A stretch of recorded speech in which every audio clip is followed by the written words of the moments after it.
Question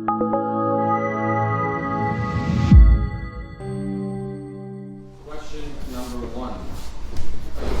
What is the Rebbe's view on Zionism, the Israeli flag, the Magen David, all in the same category, etc.? So there's Zionism, the Israeli flag, and the Magen David.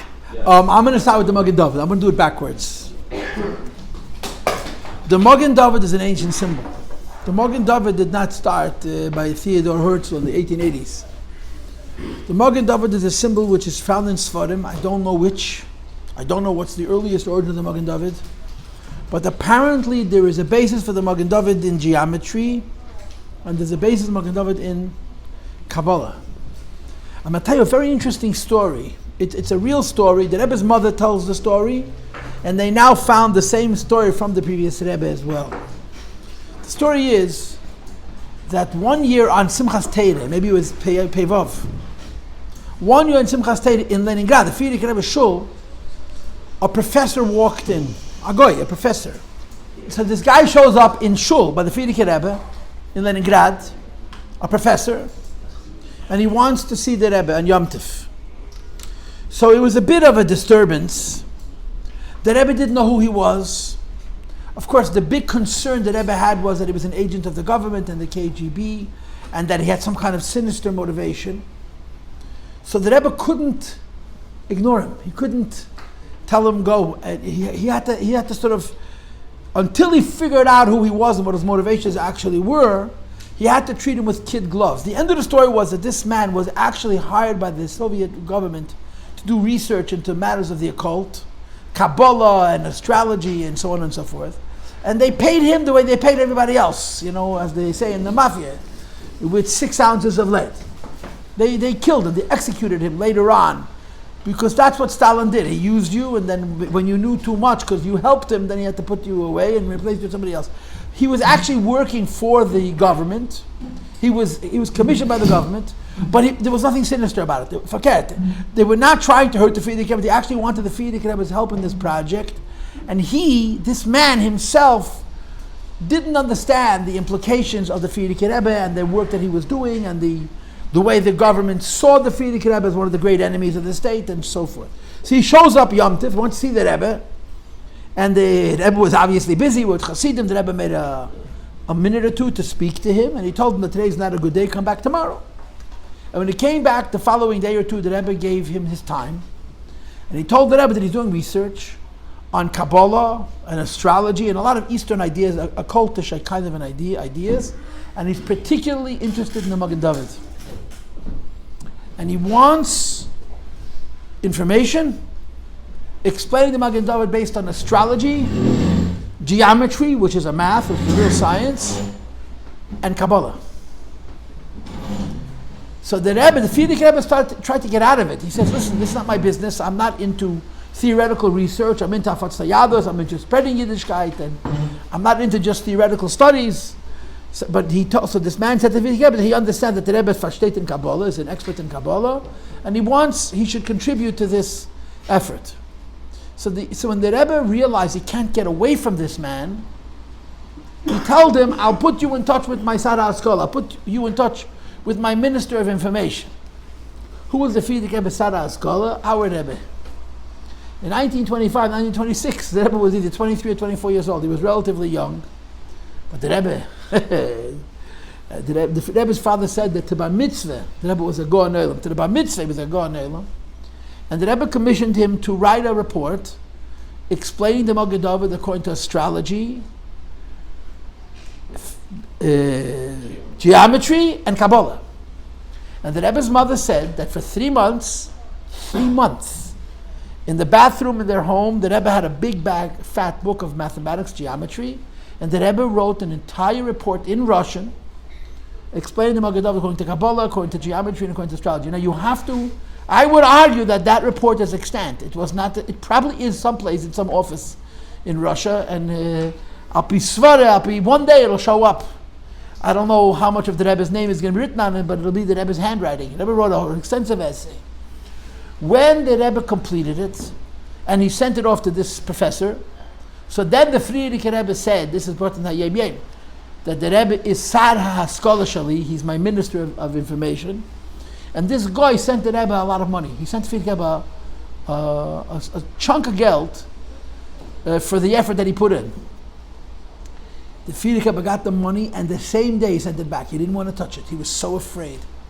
When the Frierdiker Rebbe was arrested, one of the series of questions that they asked him, which are in the published cross-examinations, was, what do you know about this professor and his research? And I understand that he sent you money.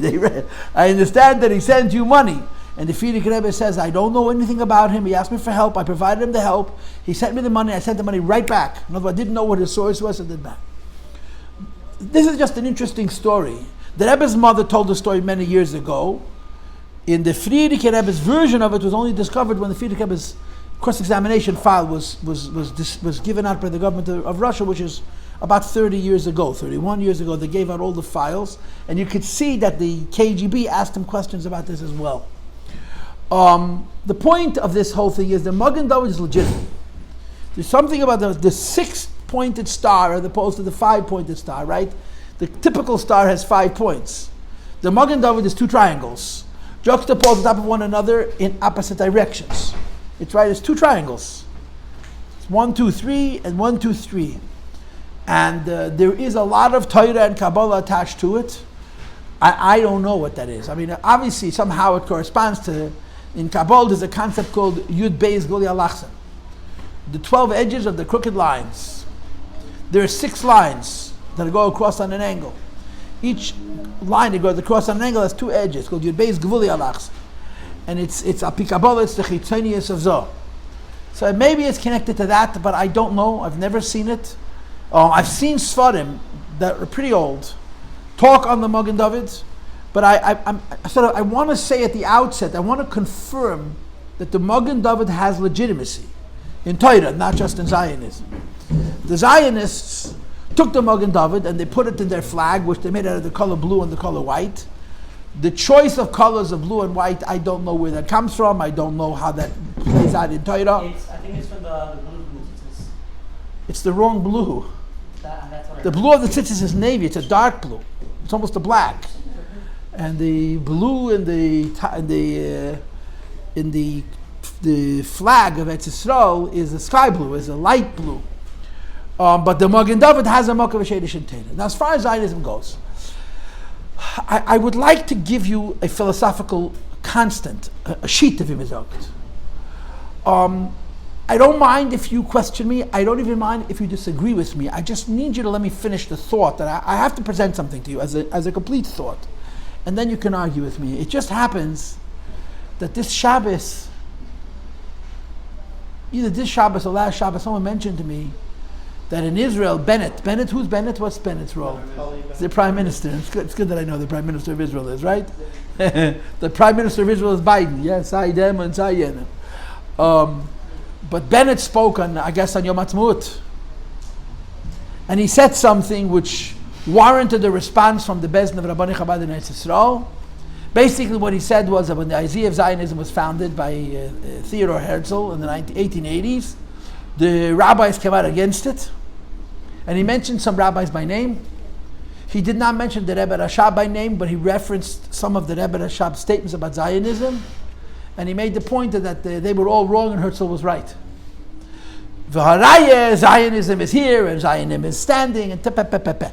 So the Rabbani Chabad in Eretz Yisrael made a Machon. They objected. The language was that it's not respectful to speak about the Rabbanim this way. But to be very blunt, man's right.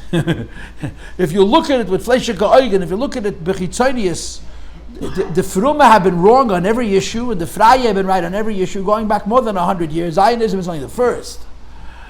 And if you know the history of the pre-war years, you can really, really put yourself into a very, very narrow space. I don't know if you guys know this, that Jabotinsky, who was a right-winger and a big Zionist, he ran all over Europe and said, get out of Europe, there's going to be a Holocaust. And he begged Yidden to leave. And the Groise Tzaddikim, the Groise Rebbe said, Chas v'shalom, don't leave Europe, you're going to become frei, and they died. A Yid hat mir gesagt that in California, many years ago, maybe 30, 40 years ago, there was an old Polish Yidl who was a multi-millionaire. He had given like $350 million to then, in the 1980s, as a grant to some university. And one of the shluchim found out about the Polish Yid. So he brought Rabbi Reichik to see him, to solicit funds for Chabad. And as soon as they walked north, he said, "The Frimme!" He started screaming, "The Frimme! The Frimme! The Frum! If not for the Frum, you know how many more Jews will be alive?" And he kicked them out of the office.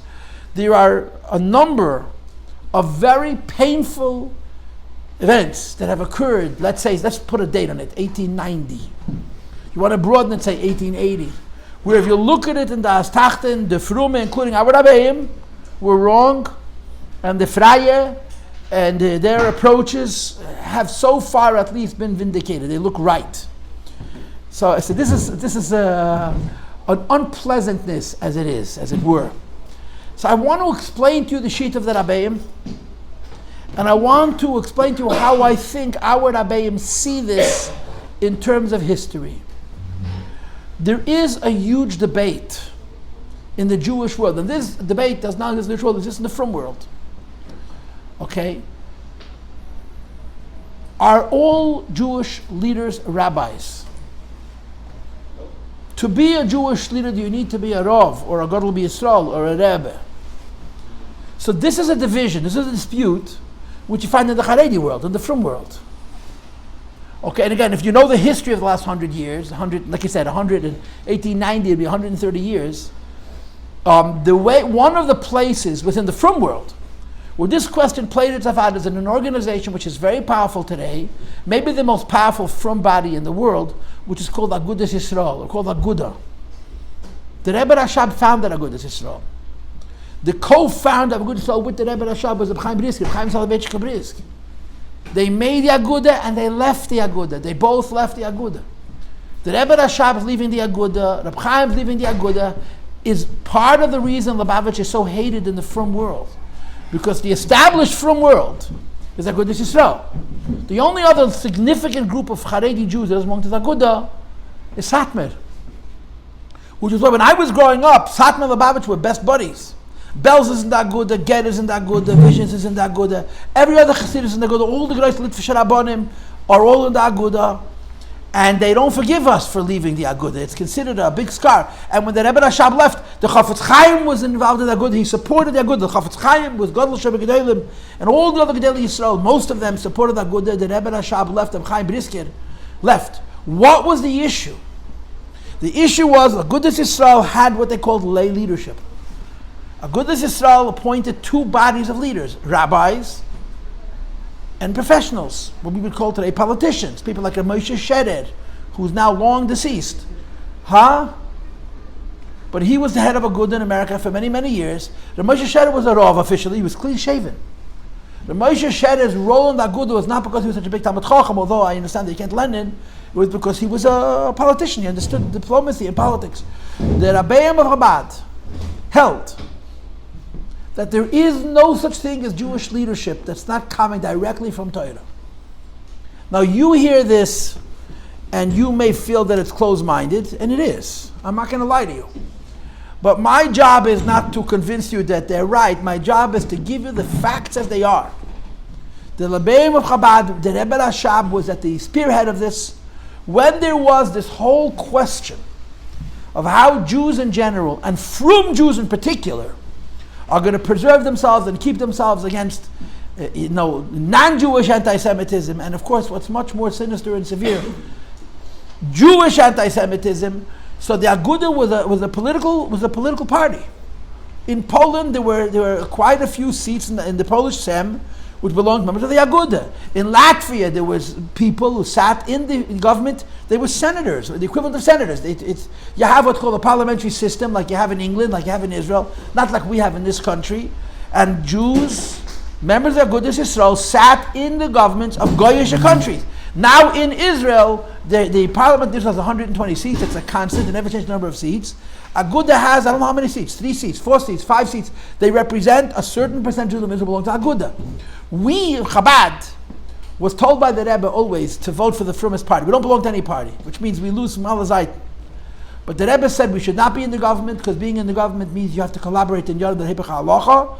but that chas v'shalom a vote should go to waste. The Rebbe said any vote that's wasted in Israel can bring pekuach nefesh b'gash. You have to vote, and the position of the Rebbe was you have to vote to the Reformist Party. So Aguda takes for granted that they have the Chabad vote. Now I understand that within Chabad there's a split. Some Chabad, and I'm not an Israeli and I don't understand Israeli politics. I'm not a political person. I believe that we should vote for Aguda. The Rebbe's position was to vote for the Reformist Party. Aguda is the Reformist Party today. But there are a lot of people who say that you can't vote for Aguda, you have to vote for the party that's most strong on the issue of Shleimus Haaretz, of land for peace. Because that's Pekuach Nefesh, and Pekuach Nefesh, so within Chabad there's a split. So that's why some of the great Hasidic Rebbes, like the Gerer Rebbe, don't like us so much anymore, because even though we're not in the Aguda, but they knew they always had our votes. Since Gimel Tammuz, there's a big split within Chabad. I think that Rabbanim of Chabad, who have more power in Israel than in other places, as a body, support that Lubavitch Chassidim should vote for Aguda, but I don't know if everybody does. Okay, Agudas Yisrael is a frum political party that had rabbis, rabbinic leadership, clergy, and lay leadership. The Rebbe Rashab held there's no such thing as a leader that's not a Rebbe, a Rav, a Gadol Yisrael. It's a very narrow position. The alternative way to say this, to say this in different words, and this is something that you really have to contemplate and consider. The other way to say it is, there is nothing Jewish that's not religious, period. The meaning of the word Jew is religious. The reality of Jews is a religious reality. The idea of a secular Jew, or the idea that there's a parochial, which means a secular part of a religious life of a Jew, is not recognized by our Rabbeim and by the Soloveitchiks, by the Chaim. The most hard-headed Misnagdim were with us on this issue. This is the position. So, what's the story of Zionism? The story of Zionism is the same story as the story of the Reform. People don't know the history, and not that history matters that much, but people don't know the history. What is the history of the Reform? What's the root of Reform? The Reform movement is 300 years old. The Zionist movement is about 130, 140 years old, right? What's the root of the Reform movement? The history of the Reform movement is anti-Semitism. The founders of the Reform, the fathers of the Reform movement felt that if Jews would not be as different from their neighbors as they were, their neighbors would hate them less. It was a philosophy. Their quote, their code, their MO, their modus operandi, their philosophy revolved around the statement, Tihi Yehudi b'veisecha ba'adam b'teisecha. Be a Jew at home and a mensch in the street. Do not flaunt your Judaism. In Germany, you didn't want to wear a yarmulke. Not you didn't have to. You didn't want to. And it was considered being a good Jew. You wanted to dress like a German. If the Germans were clean-shaven, you were clean-shaven. You certainly spoke German. You joined the German army. You participated in political processes. You wanted to be as German as possible with the belief that if Jews would be German enough, the Germans are hating them. Now, first of all, within one generation, two for sure, this movement, which was meant to protect Jews, created one of the most massive events of the frying out of Jews anytime in our history. In a very, very short time. One of my children, one of my sons is a very intelligent boy. Moshe Mendelssohn, the founder of the Reform movement, was probably a frum man. Rabbi Heller says he was modern Orthodox. Moshe Mendelssohn's children were baptized. Not his grandchildren, not his grandchildren, his own sons became Christians. And he was a god. Moshe Mendelssohn was an incredible genius in Torah and Lahav Nada Chochmas. His vision was that Jews should be more German so they should be able to preserve themselves. And of course the cliche is, you've heard this from many people before, and I've said it many times before, what was the schar we got for trying to be good Germans so the Germans wouldn't hate us as much? The gas chamber. You know, and the Europeans in Germany, they used to say that there's the Ostjud and the Wustjud, you know? The Eastern Jew and the Western Jew. The Ost-Jew was the Jew from Russia and Poland who had a beard and wore a long coat, and he usually was poor, and his clothing was dirty, and he was unclean, and he smelled. And of course he was the Wust-Jew, the Western Jew, was French or British or German or Scandinavian. He was really not frum. They had these big, beautiful temples. The first thing they brought into those temples, almost the very beginning, was the organ, Rachmana litzlan, which is a musical instrument, because the church had the organ. The Jews wanted to make their shul look like the church.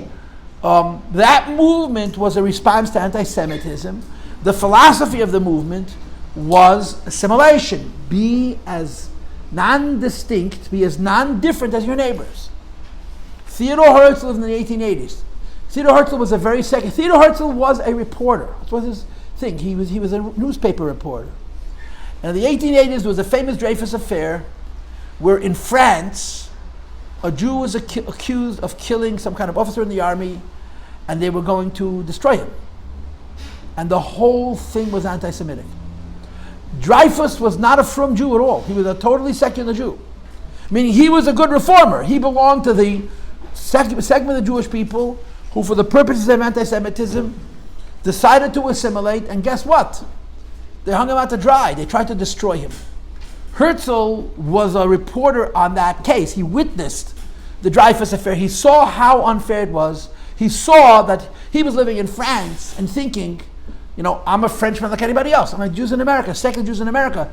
They don't see themselves as separate. They're Americans. And in Germany, Jews saw themselves as Germans first and Jews separate. Second, and when in France, which is a modern country and a Western country and a democratic country with a legal system which provided protection for individual rights and equal rights, when you see such blatant anti-Semitism by the people who are supposed to protect the law of the land, so Herzl got a wake-up call. Herzl realized that the reform approach to anti-Semitism failed. The idea that we're going to avoid anti-Semitism by being like the Goy has broken down. The Goy will always see us as different. So Herzl took the exact opposite approach. Zionism is a philosophy that in the 1890s, in the 1880s and 1890s, really until the Second World War, was quite popular and quite respectable. It's called nationalism. Nationalism is the exact opposite of the reform. Because the philosophy of the reform is melt, be as much like your neighbor as possible. Nationalism says a Jewish state, Jewish pride, Jewish strength, Jewish power, Jewish army, Jewish defense. The whole idea of nationalism, we're going to have our own country with our own borders, and we're going to have our own police and our own prisons and our own criminals and and we'll be able to defend ourselves like any other nation. This was the philosophy. So in a real way, Zionism and the Reform movement, which are the two largest brain children that are against the Torah in the last 300 years, their base is the same thing, to counteract anti-Semitism, but their approaches are very opposite. Reform's approach was thinking that if I'll be enough like the Goy won't see me as different, and that failed. So there became the idea of nationalism. Nationalism means I'm going to be a Jew and be proud. And that's where the Hatikva comes from. Hatikva is not a song. The Hatikva is the anthem of a movement with an idea. If Zionism was founded in the 1880s, and Israel was founded in 1948, there was 60 years of Zionism before there was a Jewish state. So they had a Hatikva. Hatikva was a hope. That's what it means. They hoped, they wished, they anticipated, they planned that they're going to have a homeland. Now, if you go back to the early Zionists, you will find a split. Really secular Zionists, like Herzl himself, had absolutely no use for Israel. None at all. It meant nothing to them. Because they were not interested in anything but to do with religion. It was just a nation. Herzl wanted to build a Jewish state in North Africa, in Western Africa, in Ethiopia, Uganda, someplace over there. In West Africa, Uganda.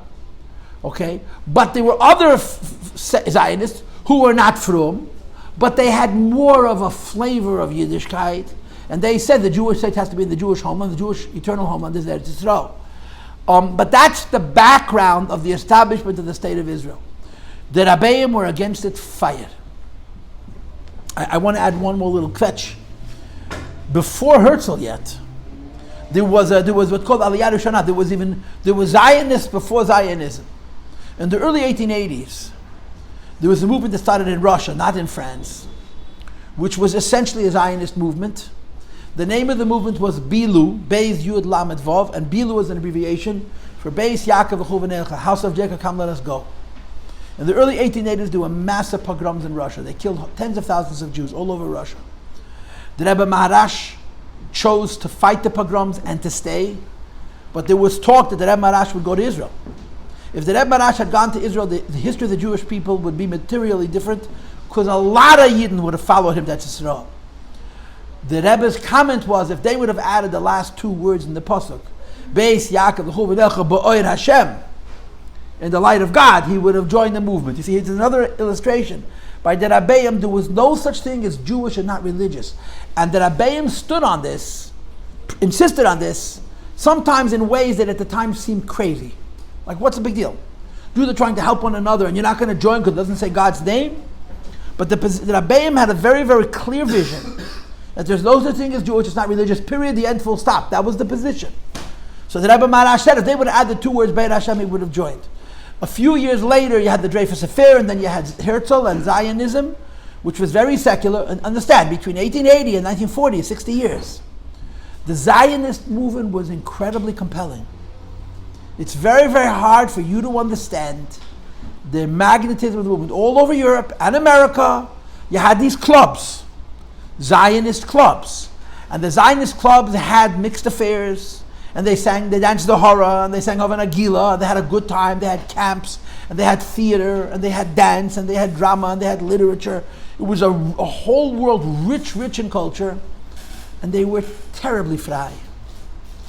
Terribly frei.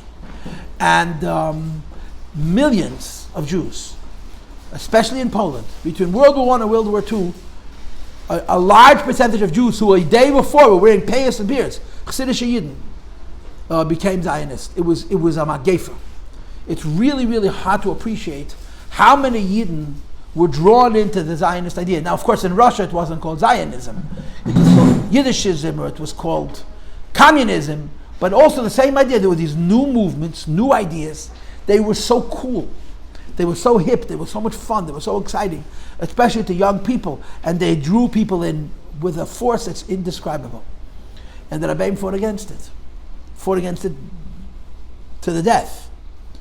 Mamish. Why? So again, you go back to the Rebbe Rashab. The principled reason is because there's no such thing as Jewish, it's not religious. The reality was, and you can see this in our Rebbe's writings, that the Rebbe Rashab used to quote their papers. And we're talking now, more than 100 years ago, way before Artzel was established as a state, where they write that the only reason Jews have Yiddishkeit is because they're amongst the nations of the world. The minute we have our own state, and we have our own nation, we no longer need the Shulchan Aruch, the Tefillin, and the Shabbos, and the Kosher, and the Mikveh, because we have nationalism.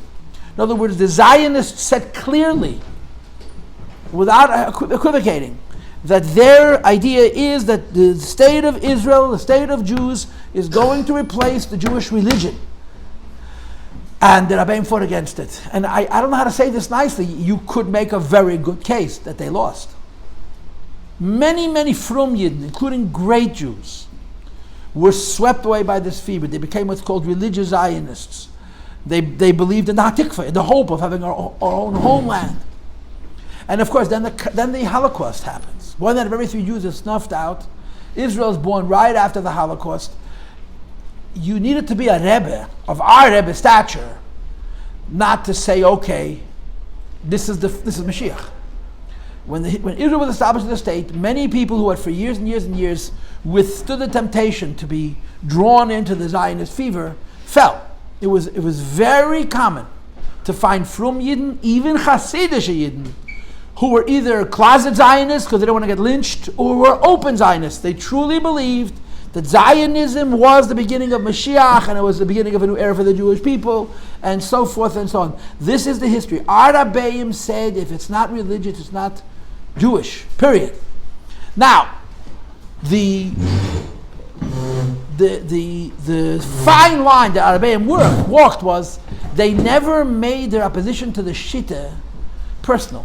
You know, one of my children, who was, like I told you, he's very big a researcher, told me that the Rebbe said, I'll meet with all of them except for the first. The only Israeli Zionist that the Rebbe did not want to meet was David Ben Gurion. David Ben Gurion was an incredible man. He really was. He was the George Washington of the state of Israel, which meant he could have done anything he wanted. He could have been a king in Israel. And just like Washington, the greatest thing he did for the state was step away. Ben Gurion was an incredible man, a powerful man. But the Rebbe saw him as evil, and he was. He was a Rasha Merusha. But it's enigmatic. It's hard to figure him out, because if David Gurion was alive today, they wouldn't be talking about giving an inch away. He was a proud Jew. He didn't know what the world said.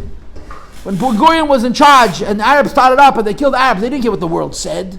He was a tough Jew who was very proud. All the appeasing started when he ran out and left the government. But the Rebbe wouldn't see him. The Rebbe felt that the Rebbe said about Ben Gurion, the Rebbe saw him as an evil man. But aside from Ben Gurion, the Rebbe was ready to meet all of them. There's a rumor that the Rebbe was supposed to meet Golda Meir, and because of some real stupid fluke, it didn't happen. And had the Rebbe met Golda Meir, the history of Israel may have been very different. The Rebbe began to put all of his koyches into supporting the state, but not the philosophy, the people. Like the Rebbe once told somebody, after the Holocaust, if a Jew builds a community where Jews are able to protect themselves, you have to support it. It has nothing to do with religion. It's simply self-preservation. But the Rebbe, to this day, remains anti-Zionist. The Shita, that the preservation of the Jewish people comes from nationalism, is against our beliefs because we are Chavre. Let's say it straight. We are an eternal people. That means we're here forever. There is no other nation that's eternal. You know, John Adams, the second president of the United States, wrote, we're not an eternal people. In other words, we're not the Jews. We are an eternal people. And what makes us eternal is not politics. What makes us a nation that in 500 years from today is still going to be here, whether the Western civilization will exist or not, whether America is going to be gone and Mexico is going to be gone or Canada, Jews are going to be here in 500 years from today. The eternity of the Jewish people is because of the eternity of the Jewish Torah. This is an undeniable fact. And that's the foundation of the position of the Rebbeim. Jews are not like other nations. We don't need to win the White House today. We need to be there when Mashiach comes, and we will. And the ones of us who will survive this incredibly long golus are those who hold on to Torah and mitzvahs. There are 15 or 16 million Jews in the world today. Probably 90% of them don't keep Yiddishkeit. If they live in Eretz Yisrael, they're protected by the fact that they're living amongst Jews. If they live in the diaspora, what's 7 out of 10 are marrying a goy. Jews are disappearing at an alarming rate, and some of them think that they're proud Jews. There is no such thing as a secular Jew. There's no such concept. It's an artificial creation because a Jew is an eternal being, and the definition of secularism is evolution and change. Okay, we'll have Maitiv. Yeah.